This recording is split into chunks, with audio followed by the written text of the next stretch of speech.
Salut, c'est Marc Biagny et je vais t'aider à devenir une meilleure version de toi-même. Je sais pas si c'est ton cas, mais il y a un paquet de gens qui détestent courir, tu vois. C'est un peu dommage parce que pour perdre du poids, courir, c'est l'un des sports les plus efficaces. Mais quelque part, en fait, c'est pas seulement le fait de courir. Ce qui marche bien, ce sont toutes les activités cardio qui te font travailler la totalité de tout ton corps, tu vois, le corps dans son ensemble, mais aussi tes muscles profonds. La course à pied, en fait, c'est un bon brûleur de graisse parce que le ratio calories brûlées par temps passé t'est extrêmement favorable. Tu vois, c'est le sport le plus efficace pour perdre du poids un peu plus rapidement, tu vois. Donc tu devrais toujours avoir une plage de cardio par semaine, au minimum une, tu vois, mais après, tu as des gens qui aiment pas du tout les sensations que ça procure, tu vois. Par exemple, quand tu sors d'une séance de cuisse abdos fessiers, bah, c'est possible que tu te sens forte, pleine d'énergie, sexy, et tu vois des résultats, tu vois.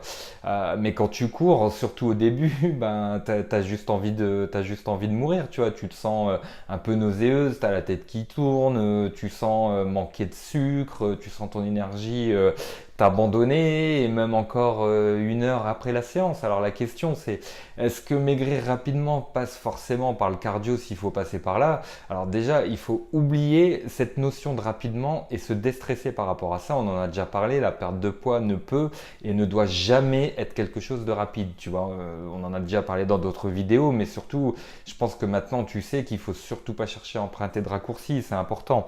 Et ensuite, même s'il y a un tas de raisons pour lesquelles tu devrais faire du cardio, ça ne doit pas nécessairement te tuer pour t'être bénéfique, tu vois.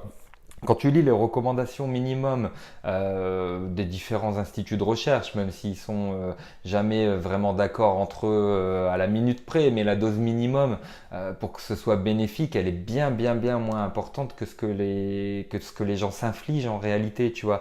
Les séances de 1 heure ou plus avec des sessions intenses d'entraînement, comme tu peux le faire dans les cours de sport, c'est déjà trop, ça n'a pas de sens, tu vois. Commence par le minimum, commence à apprécier refaire des efforts et démarre déjà de là, enfin tout doucement, un peu à la fois. Tu vois, le principal, ça reste de te bouger, pas de te rendre minable pendant un entraînement intensif d'1 heure et après plus être capable de faire quoi que ce soit le reste de la semaine parce que t'es en train de te remettre de tes douleurs ou de tes courbatures, tu vois.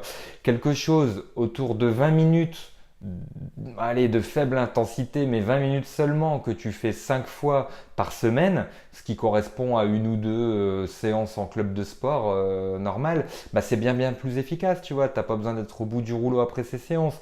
En fait, c'est même pas une stratégie très intelligente quand tu y penses. Tout est une question de rythme cardiaque. Le but, c'est d'accélérer légèrement ton rythme cardiaque pendant une petite durée, une petite plage d'exercice, tu vois. Et ça, en réalité, ça peut être fait de plein de façons différentes. Tu peux faire des exercices fractionnés, tu sais, c'est les exercices où tu alternes entre faible intensité et haute intensité. Tu peux faire du vélo elliptique, tu peux faire des balades en vélo, en vrai vélo dans la nature. Tu peux nager aussi, tu vois. Toutes les formes de cardio, elles incluent pas nécessairement cette notion de vitesse et de performance, tu vois. Et encore moins cette notion d'endurance pénible et chiante à souhait, tu vois, ça dépend juste de tes objectifs, mais tu retiens juste que 20 minutes de cardio, même si ça te paraît difficile, ça va te faire brûler de toute façon plus de graisse que 45 minutes de cuisse abdos fessiers, tu vois. Donc à un moment, tu peux faire ça. Enfin, tu peux faire ça comme ça, comme on l'a vu dans d'autres vidéos, même pour perdre du ventre, il vaut mieux faire 20 minutes de cardio que 45 minutes d'abdos. Enfin, idéalement, tu peux même le faire chez toi si tu veux.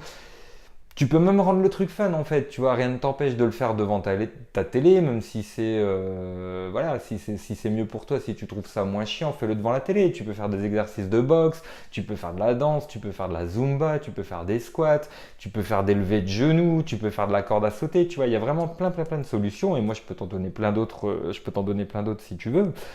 N'hésite pas à me laisser un commentaire si t'as besoin de précision.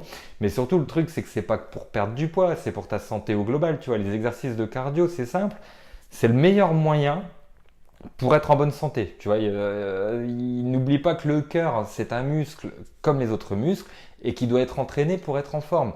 Donc voilà, c'est quelque part, c'est le message que je voulais te faire passer aujourd'hui. fais-toi plaisir avant tout et trouve le moyen de bloquer ces 20 minutes par jour pour te rendre en meilleure forme, voilà, tout simplement. Donc sur ce, je te dis à très vite pour des nouvelles vidéos. Si tu aimes mes vidéos, n'hésite pas à laisser le petit like ou le petit commentaire qui va bien. J'essaye de répondre à tout le monde. Et si c'est pas déjà fait, inscris-toi à mon accompagnement gratuit par email pour recevoir plein d'autres astuces pour vraiment, vraiment enfin perdre du poids définitivement. Donc voilà, moi là-dessus, il me reste plus qu'à te souhaiter une excellente journée. Je te dis à très très bientôt. Salut!